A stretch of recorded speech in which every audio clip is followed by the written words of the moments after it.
I'd like to thank everyone for coming to my presentation. I'd like to thank MacAdmins for allowing me to speak today. Today we're going to go over PF, which is packet filtering in the Mac environment. My main goal for today is to show you the terminal commands on how to set it up, and then how to add rules, edit rules, and rule sets according to the way the book shows it. And then I'm going to show you how I ended up doing it in the back end on the way that we're going to implement it in our environment. My name's Johnny Himes. I work for Penn State here on the campus. I work in the Department of Information Systems and Services. I'm an IT consultant, which the big titles here at Penn State basically means I purchase stuff. I'm also the Mac admin in our environment. I set up deploy studios, I set up Casper, I manage our deployments. And usually whenever there's a problem, it's me that gets stuck trying to fix it. So we had an issue in our environment where we have Microsoft's endpoint where it checks all packets coming in and out, and we found out we were getting attacked through SSH on our Macs and through the AT&T Wi-Fi, which gotta love AT&T Wi-Fi. So I went through the task of turning off SSH to every machine in our campus, in our environment, until we could figure out a resolve for this. So just by chance, last year I come to, I think his name was Josh Miller, I think did packet filtering last year. And I remembered his presentation about it, so I'm like, okay, I remember this, now I need to figure it out. Well, like most people, and when you read Apple's man pages, you get nowhere. I don't understand them, I don't get it. I can read it over and over and over again, and I just don't understand them. So I ended up taking an application called IceFloor, which is a free GUI app that you can install on your machine that allows you to set up packet filtering through a GUI. Well, that'll work if it's one machine. You can't implement that across an entire environment, because then you have this GUI and the end user is going to be like, well, this thing doesn't work. Or they just complain because it's on there. So I actually took IceFloor and I actually figured out what files it manipulated in the background. I found those files, I manipulated them to work in our environment and created a package to install them, which I'll show you that later on in the presentation. So packet filtering is basically it's a form of a firewall that allows packets to pass in or out on any given protocol.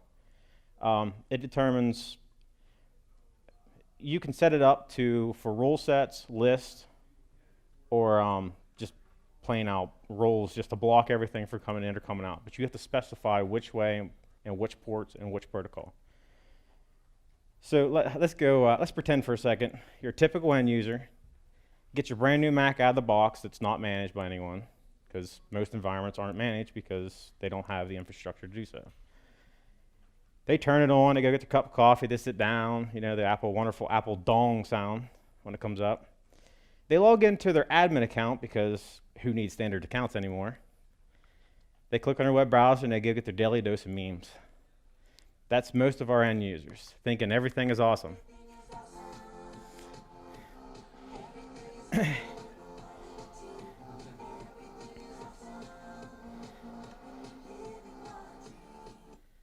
Well, they think everything is awesome. While they're cruising on their computer, they're not privy to what is happening in the background. Somebody could be attempting to hack in. They could be software on their machine trying to get out, trying to send their information out. They just don't know. Well, this is what happens when they find out. If they had PF set up in their environment, it would detect those packets, and if you have PF set up correctly, it'll block all traffic that is not meant to be there. I already did me, but here's my information. I got to thank my wonderful wife on her Photoshop skills. All right, let's get into PF some more. So with PF, it's only through the command line. There is no GUI for PF.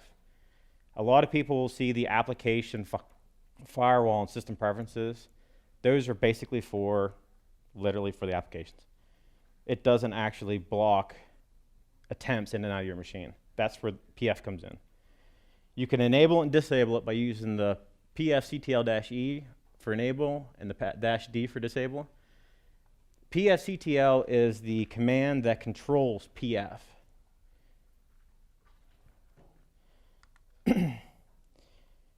There's 3 files that control PF. The PF config is the file that is controlled, that has all your main rule sets in them.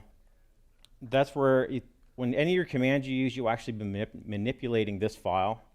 That's where you put your rule sets in, there's anchors you put into it. So whenever you enable firewall or PF, it kicks on the PF config, which has all your rule sets in it.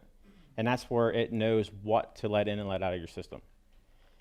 The PF OS is a list of OS fingerprints. So it has a bunch of signatures from OSs. So basically, if somebody's running Windows 95 on their machine, trying to hack into your machine, it knows. And it knows that, hey, why is this old of a machine trying to get into my machine? And it will actually stop it from coming in. You can update these fingerprints, and you can also remove. So if you have a legacy machine in your environment that you need to let through your firewall, you can remove it or comment it out in these files. PF anchors. So the anchors are basically a file of rules. So you could set up an anchor for, I'll use spammers for an example. So if you have a bunch of IP addresses that you know that are spamming your network, you can create an anchor called spammers, put those IP addresses and such inside of it, and then from inside of the PF config file, you actually reference the anchor. They are loaded from the PF config file, which we'll actually show you how to create an anchor here in a little bit. This is what the PF config file looks like if you actually open it up on anyone's machine in here. If you don't have PF configured or turned on, if you open it up, this is what you see.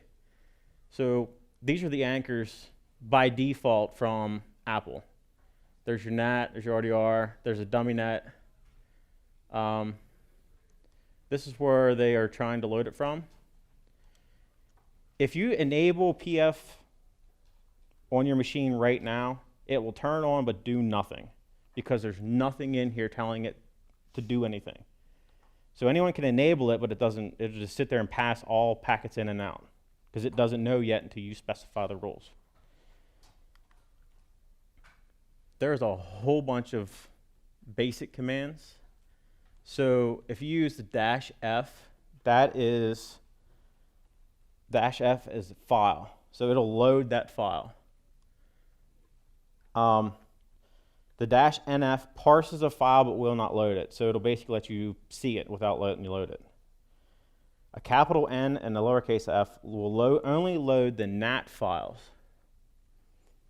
The R and F will only load the filter rules. And then anything that begins with an S is show. So it's show NAT, show filter rule, or yeah, show current filter rules, show stable, current states table. Wow. SI will show you your stats, which are basically your counters. And show A will show you everything. It's this really long,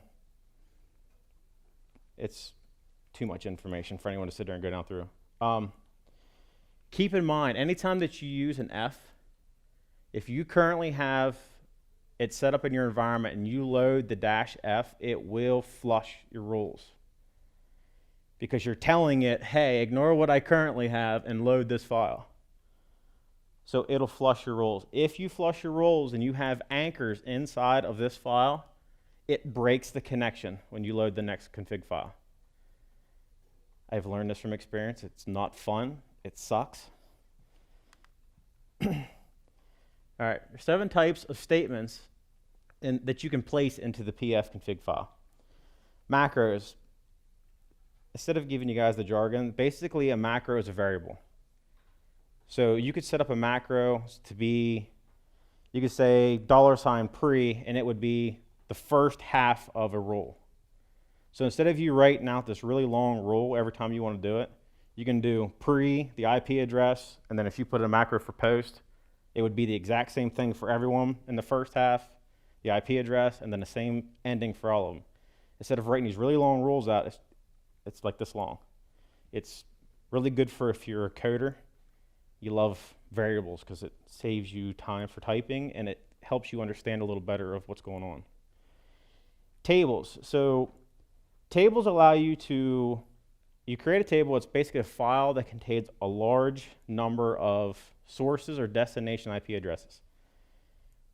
So you would call a table into a rule. So it'd be like, I can actually show in the next one, next slide. So it'd be like pass in EN1, which is the, we'll say Wi-Fi on this one. And then you pull a table over, you'll say like good guys or whatever. The table is an entire list of IP addresses. The tables are not stored in memory. So it's so much faster for you to use a table instead of using a list. Lists are problematic and they just don't work very well. Options, those are, you can actually switch how the PF and they're triggers basically. So it'd be like the -E, the -D. You can put those into any of your statements to manipulate what the statement does at the end. Traffic normalization protects internal machines against inconsistencies in internet protocols and implementations. Wow. Basically, it helps you get rid of like your loops, your loopbacks.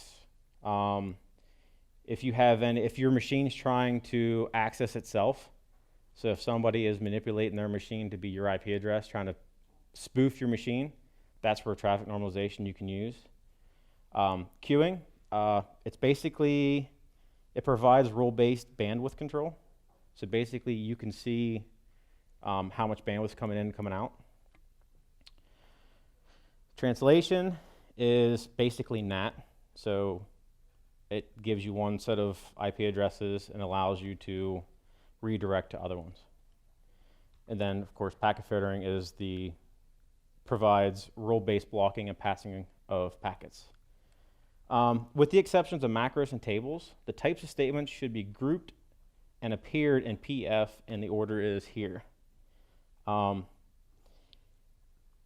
If you put those macros and tables toward the bottom, it basically tells the PF, because you're declaring them at the bottom, the PF does not understand it in the beginning.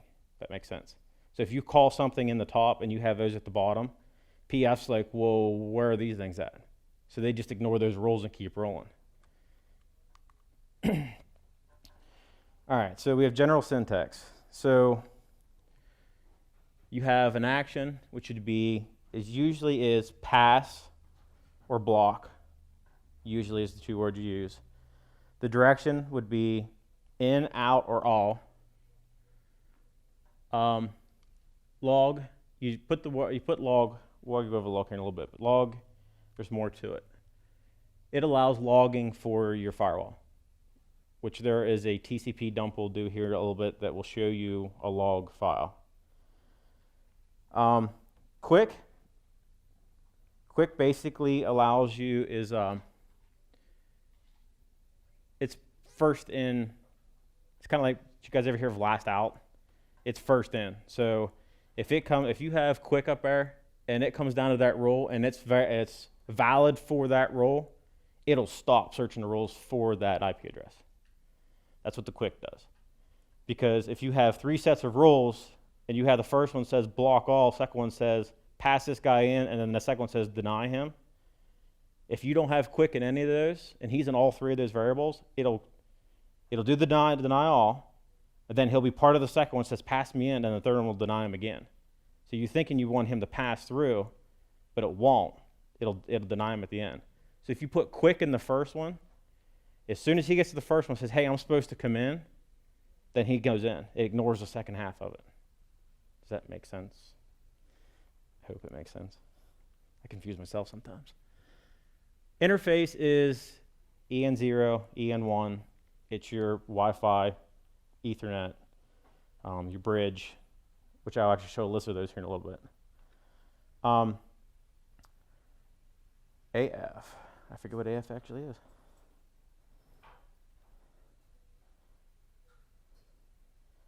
Oh, okay. AF is the address family. So it would be either IP4 or IP6. So it'd be INNET or INNET6 would be the only two variables you could put in there.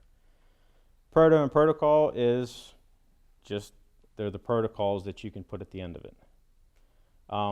From source address would be an IP address that you're sending from and with a port, and then the to destination is the destination IP address and the port you want to send it to.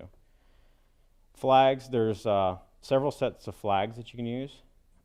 There's state, there's keep state, modulate state, and send proxy state. Keep state is the default for all rules. So 99.9% of the time you would use keep state. You don't use the other two, very slim. A modulate state will generally initiate sequence numbers, ISNs for packets matching that rule.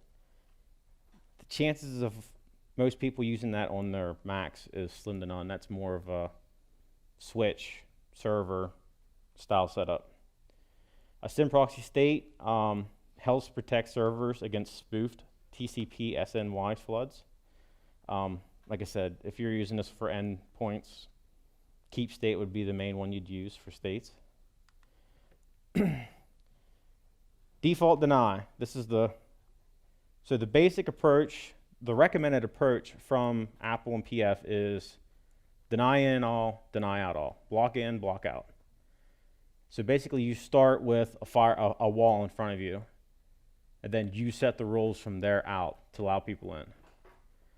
This saves you time down the road, because if you just put a bunch of rules in there, you have no idea what's actually coming in or coming out, what's actually working. So if you do a deny in, deny out from the very start, and then you poke the holes through it to what you want to go through, it's such a cleaner setup, and it helps you understand what is working and what is not working. So these are pass-through examples, which it actually tells you. So it's passing traffic through this protocol to the local network. So it's passing in on this protocol to this network from this computer. Then the second role is pass out on this protocol to this computer from anyone on this network. Yeah, so basically that's allowing this computer in your network, and it's allowing anything from your network to talk to that one computer. So if you had one computer set up that's the only IP addresses you want them to touch is those group of computers, that's how you would set it up. Of course, the beginning of this would be block in all, block out all.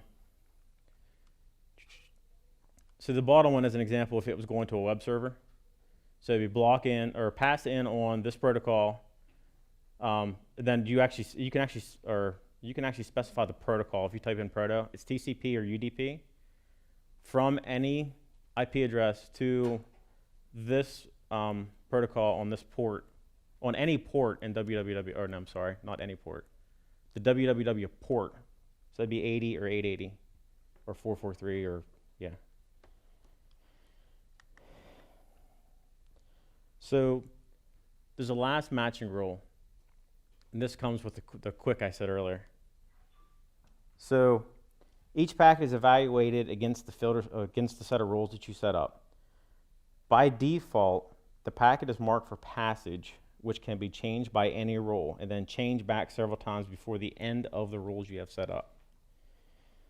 So you set up what's called the last matching rule. So the last matching rule wins, is the way they have it worded, but that's where the quick comes in. So if you put the quick in something, it stops there. So if anything is meets this rule, it stops and does not keep evaluating down through the rule sets. Keep in state. Okay, so keep in state is the state I said earlier at the end of a rule set. So that's where you do the keep state, the modular state, and the proxy state. You want to do the keep state. A lot of people say you cannot create a state on UDP. The problem with that is UDP changes in when it comes out, or it changes in and then it changes again out. So when it sends a packet through, it's not the exact same packet going back out. That's why people claim that UDP cannot have a keep state.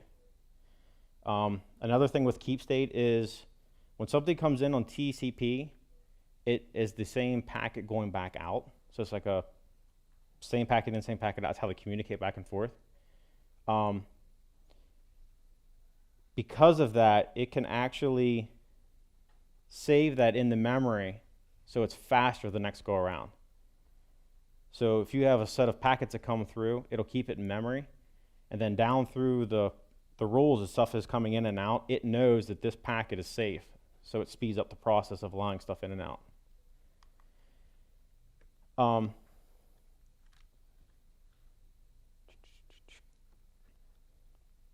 So you can set up different types of options with the tracking. There's a max number, so you can set up a max number of, that's down here at the bottom. So you can actually set up 100 connections with a max source rate of 15/5, so that's 15, how do I have it written up?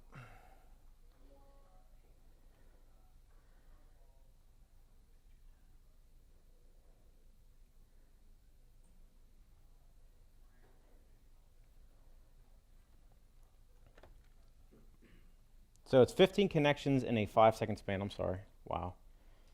And then the overload, you set this is actually a table down here at the bottom. So you're creating a table. So the first 100 connections come through. That has 15 connections can be connected at the same time for 5 seconds. And then anything that is past those 100 connections will go into a abusive host list. So if you have an example of a denial of service attack, so if somebody's just slamming you with packets, this would be something you would set up in your environment. So it takes that IP address and says, hey, I've gotten way more than I'm supposed to at one time. You're going into this table. And then you have to set a rule up later to have that table blocked. So then I'll actually lob off that IP address from trying to attack your network. Blocking spoof packets. So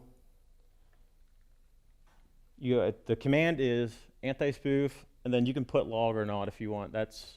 I recommend putting log because you want to see who's trying to spoof their IP address into your network.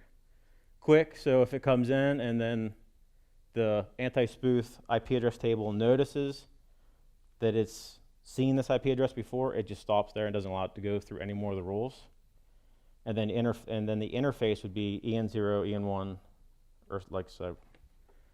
So this is how you would set up anti-spoof. And then the rules for the anti-spoof would be block in on any TCP or any TCP or any UDP on this interface, inlet, which is IP4, from this network to any IP address in the network. So to simplify it, you would just put block in on IP4 from this IP address to any, would be how you would simplify this. This keeps, so if any IP address tries to use your local IP address, it first checks with this, and then this tells the packet coming in, you're not allowed in on IP4 to any of my devices because I am you, basically. That means I am you. And my clicker stopped working. All right. List. So List, basically, they were the older form of a table. You would put in a bunch of rules, and then you would call the rules later. This is not a way that I would do it. It's very slow. It uses up a bunch of memory if you have a bunch of IP addresses in it, and it just doesn't work well for large environments. Tables is the way to go. So you can create a table that lists, I think it's 50,000 IP addresses, I think, at one time.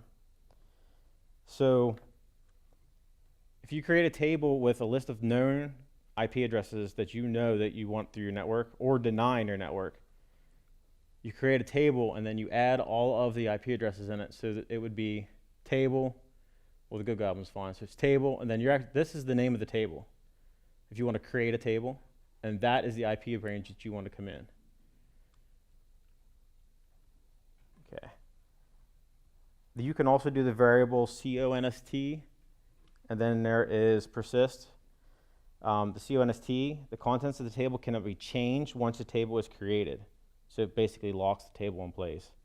The persist allows the memory to keep the table in the memory even when no rules refer to it.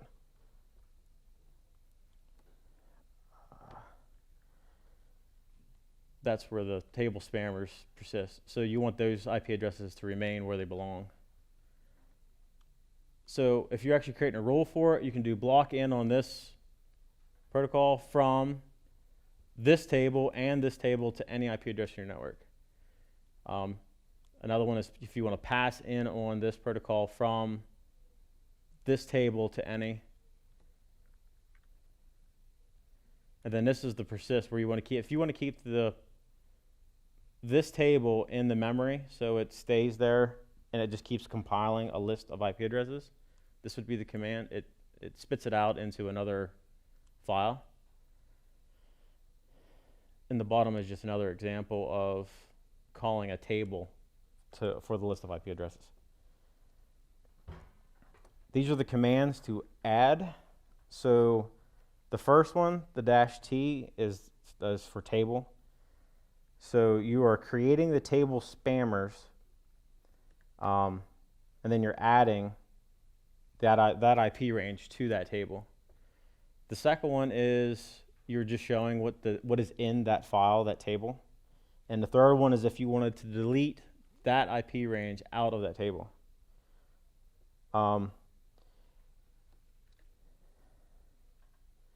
Do not use 000.0/0 or 0/0. It will not work. It'll lock up basically. It just doesn't know how to interpret it. Quick rule sets. Macros are basically, like I said earlier, they're basically variables. So if you were going to write a rule, those are not even close, are they? So if you were wanting to do an in on IF you would create the variable for that. So now if you would ever go to write your rules, it would be pass in, and then you would put that, then to be the rest of your rule. And then if you wanted to do networks, so it'd be like if you wanted to be pass in on this to this, it allows you to basically, it's a variable. Basically, it allows you to shorten your list up, which this is actually how you do it. So if you created the variable pre, this is what is in the pre. So it's pass in quick on inlet proto TCP from, and then the post part of it would be to any port. These ports keep state. So the way that would be written out is $pre, this IP address, post. So basically the way you're writing that is pass in quick on EP0 inlet proto TCP from that IP address, and then the post part of it would be to any port, and because you put the ports up here, it breaks them into separate rules. So if you put a whole list of ports up here, it'll break them down into ports into rules like this. Anchors. Anchors are sub-rule sets. These are files that are created outside of the pfconfig file that you call from the pfconfig file to load your rule sets. A good example of that would be if you created an anchor called in, an anchor called out, and that's where you put your rules. So instead of taking a config file and putting this really long list of rules and then trying to decipher what is in and what is out, you have one file that says in, this is everything that comes in, and one set of rules that says out, this is everything that comes out. That's how a good way to use anchors, which is, here in a minute I'll show you how I used it, and that's basically how I did it. This is an example of an anchor. So this anchor, you're naming the anchor good guys down here. So the rule set is this rule set sets a default deny policy on FXP. So it's default deny on this one, on incoming and outgoing. Okay, so it's blocking on this all, and then it's blocking out. Then the keep state keeps it in the memory. So you're actually creating an anchor called good guys with these 3 commands in it.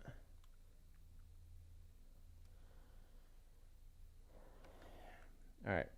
So inside of the config file, this is how you would write it. So it'd be anchor good guys, and then you have to, the next line has to be load anchor good guys from, and then define where it's at. Then if you want to add to this anchor, you would type in echo, this whole command right here. This actually needs to go up here. It doesn't fit on the slide. And then this, so this whole thing will actually adds into this anchor. You do that through terminal to add that to it. If you want to manipulate anchors, you use the pfct-a, and then the name of the anchor -s rules, this will show them. Yeah, this shows all the rules inside of an anchor, I'm sorry. This will flush all rules inside of an anchor.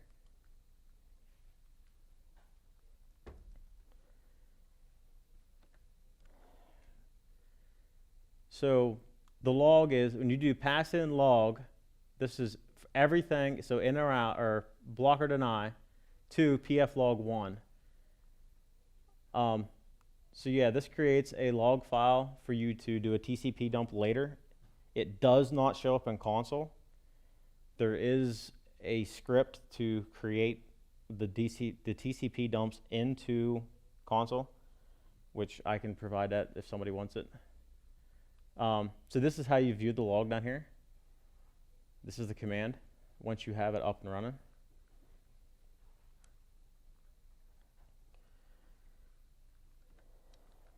So it's the same command. So this one will allow you to view the log. I think it holds 50 some kilobytes, or 96 kilobytes, I'm sorry.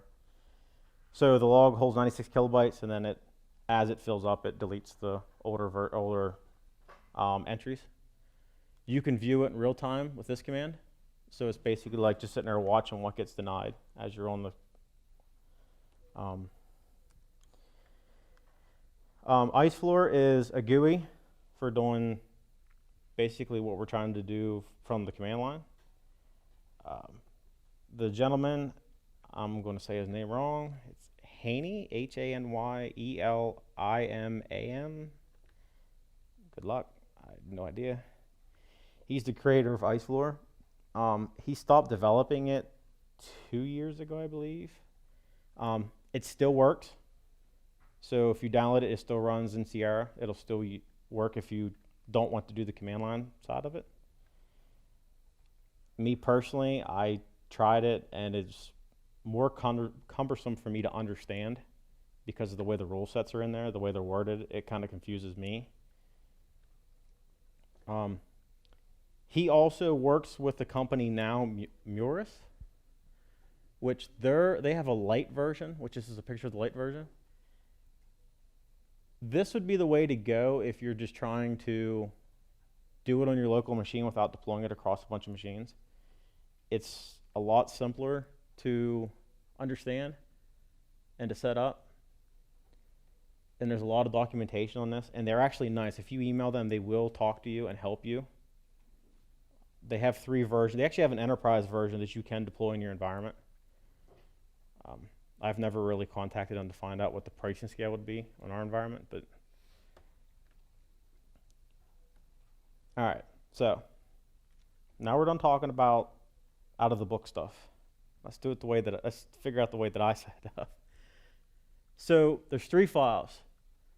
There is a shell script that is called upon by this plist file that is loaded into launch daemons. So when you start your computer up, it goes here and says, hey, you're supposed to run this script at startup every time. This script contains all of the anchors and such that are loaded into this. There's a list of PFs in here. They're all the anchors. So this will call all of these anchors and enable PF. If you take these files and copy them manually into place, you will have to run the chmod plus X on the shell script when you copy it there, and you also need to run the command, the chown command for root will onto this file, because if you copy it manually, it takes your rights and puts it in there.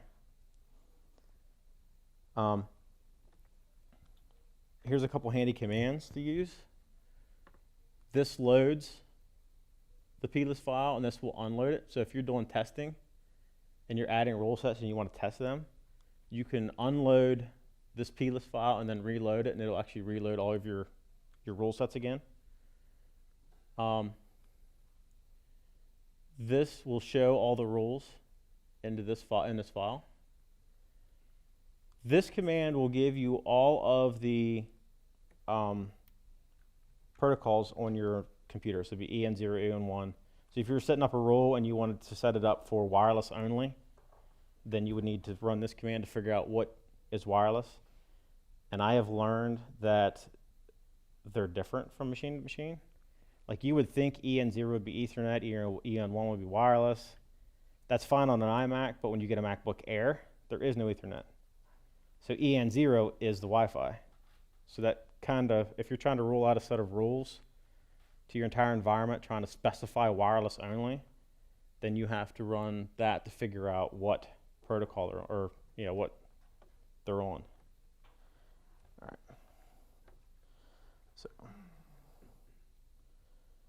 So if you run the log command to view your logs, oh, you can't even see my screen.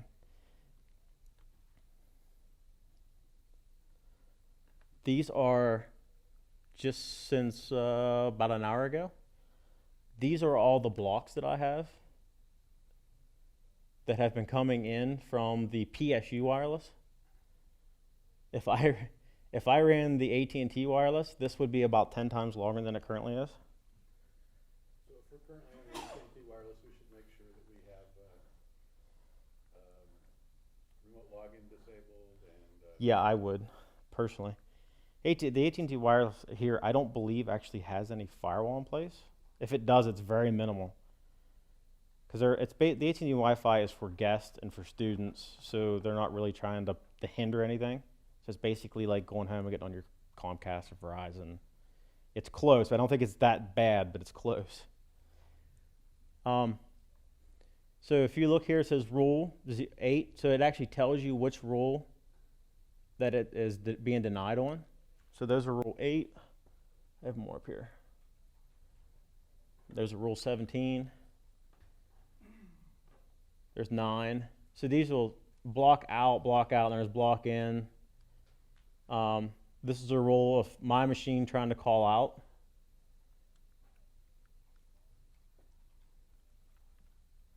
I can show you those files, the contents of the files.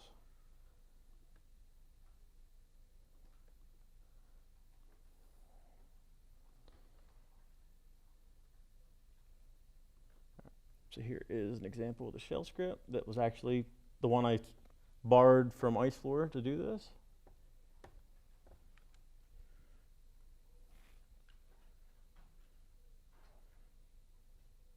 So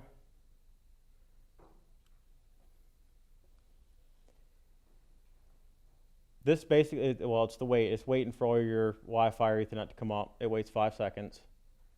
That's verbose. So down here is where it actually enables PF. So it's enabling PF, and then it is specifying which config file to use, which is the one that we have specified. These are the files, the list of anchors I said earlier. These are what they're calling here. So there's one called dummy. Why is that not working? Oh, so that's all it's doing. It's enabling log file, so it's creating a log file pf log 0, and then it is passing it from pf log 0 to local2.info, which with this command, this is what allows you to run the terminal command I had up there.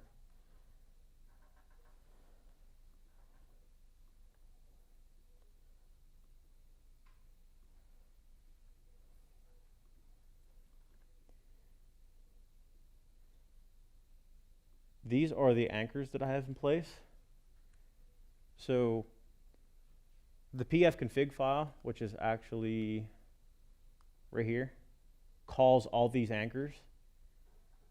So we have the tables, and then there's an SSH one, a port knocking, there's outbound. So in each one of these, there's various rules that you put in place, and then that's the anchors from the config file. That's what gets called.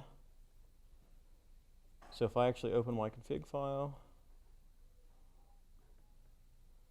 so here it's loading this anchor from the block policy. It's loading the NAT RDR. So this basically just goes down and loads each one of the anchors. Then there is a blacklist here. So this is actually calling a table called blacklist, and it's blocking in and blocking out. Then it's logging each one of them.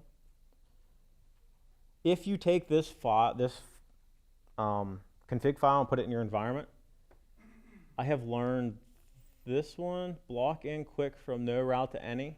I had to comment it out. That breaks DHCP. So if you have an IP address, you're fine.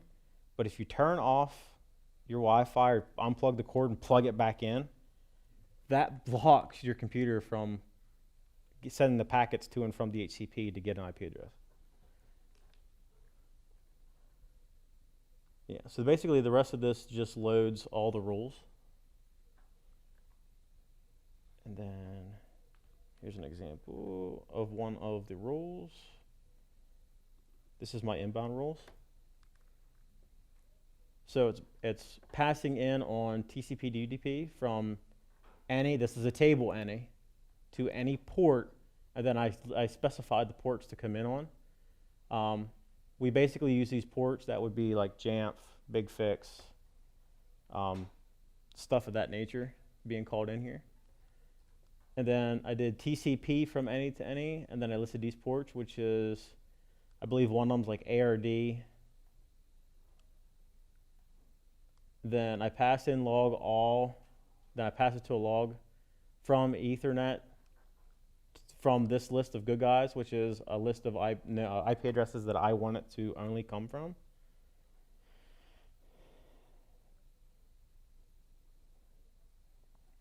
Which,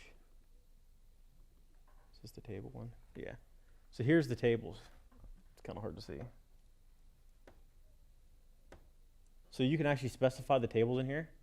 I created a table called Good Guys that have local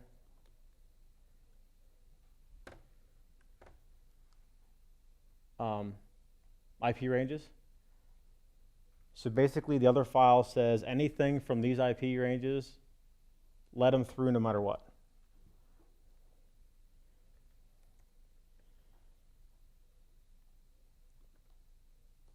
So when I put all these, I have all these in Casper.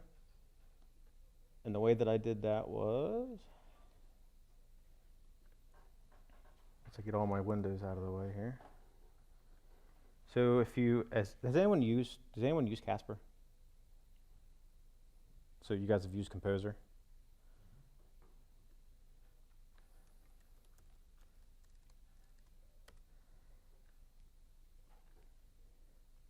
So if you take Composer and you drag a folder into here, if I can get my drag button.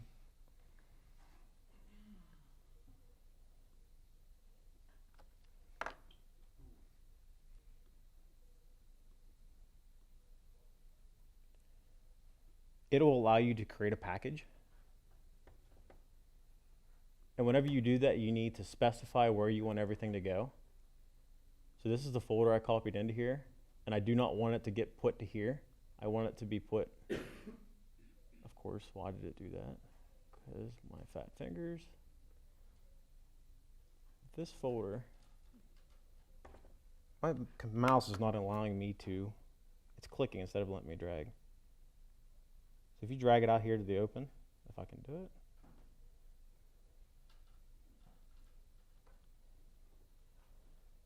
Maybe. It puts it at the root. Then you can delete this path. So if you would create this package, it would put this folder, which I actually goofed it all up, it would put this folder at the root of the computer. So if you do that, you actually want it to go to, this whole thing needs to go to the library folder. So you would have to create a new folder. I'm going to smash this mouse here in a minute.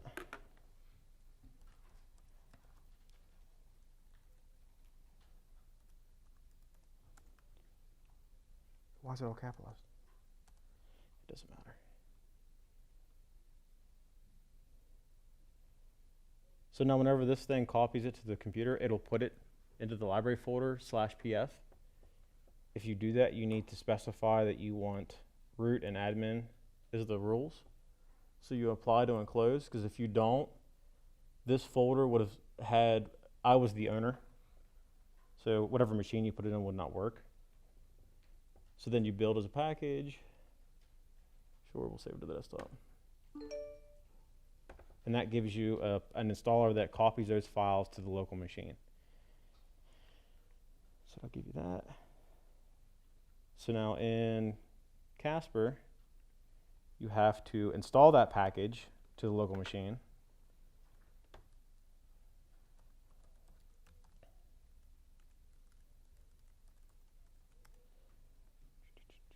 If I can put the right password in.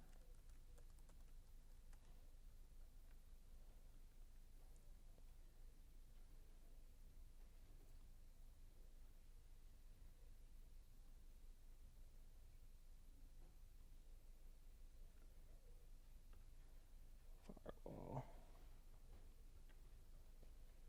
So inside of Casper, you upload the package into it that you want, which will copy the files into place. And then there is a script that will repair the, we'll do the chmod, and it will also do the, it creates the shell script as executable after the file. It'll run after it copies everything in place. So that it fixes the issue. If you try to run it without doing that, it will just fails, it doesn't work.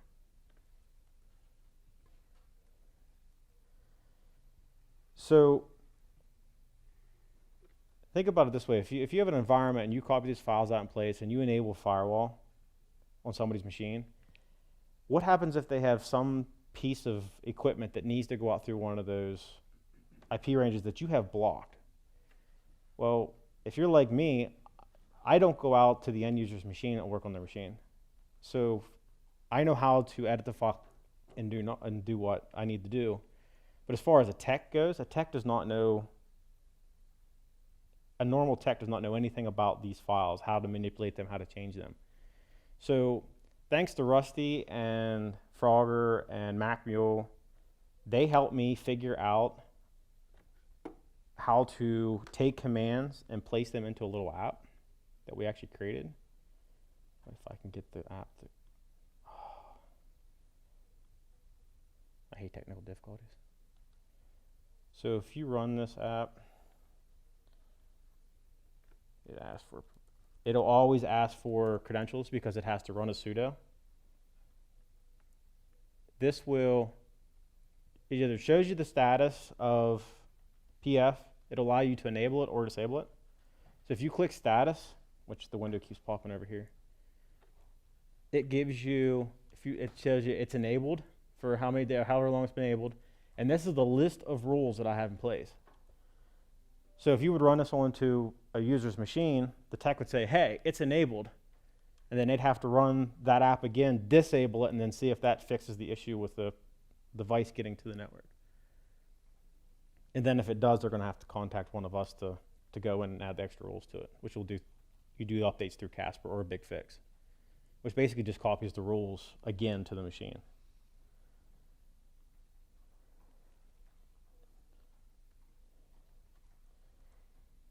There's some helpful links. The top one gets you to a GitHub repository or GitHub help that gives you a list of basic commands to manipulate files, to add files, to do what you need to do. The second one is a man page for BSD.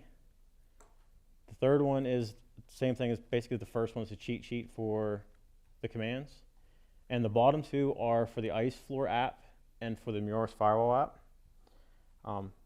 If you just want to play around, this is a good, easy one. And then this one would be the one, if I was going to deploy it onto machines that they could manage their own, it would be this one.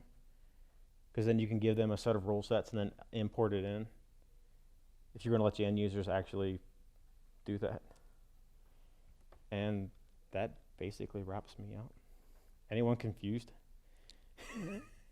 I think I confused myself.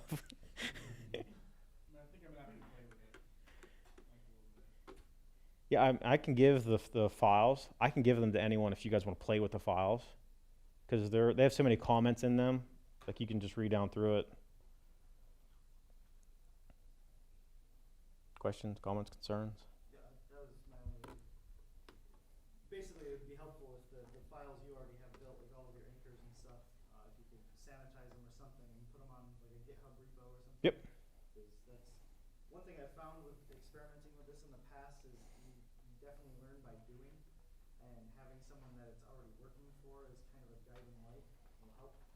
Yeah, that's actually what made me do this presentation, is because when I read the man pages and the last one I went to last year, I was lost. Like even when I went to go set this up, I was so confused. It took me days and I didn't get anywhere. Until I loaded the Ice Floor thing in, I'm like, okay, I understand what it's trying to do, but I don't understand what it's doing. So then I found out what files it was manipulating, and then I figured out, because I can read, I love doing scripts. So I can read it, and I'm like, okay, this doing this, this, this, and this, and this. Okay, now how do I make this work in my environment? That's how I figured it out to do the way that we did it, which I will get those files into. I'll actually put the link in my slides to the GitHub. So if you just grab my slides, I think they give, was it like a week or something that would be up? Then you can just pull the link out of it and go to the GitHub repository.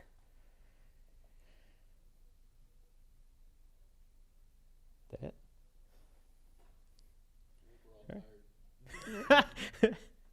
All right. I thank everyone for allowing me to present. Present. Resent.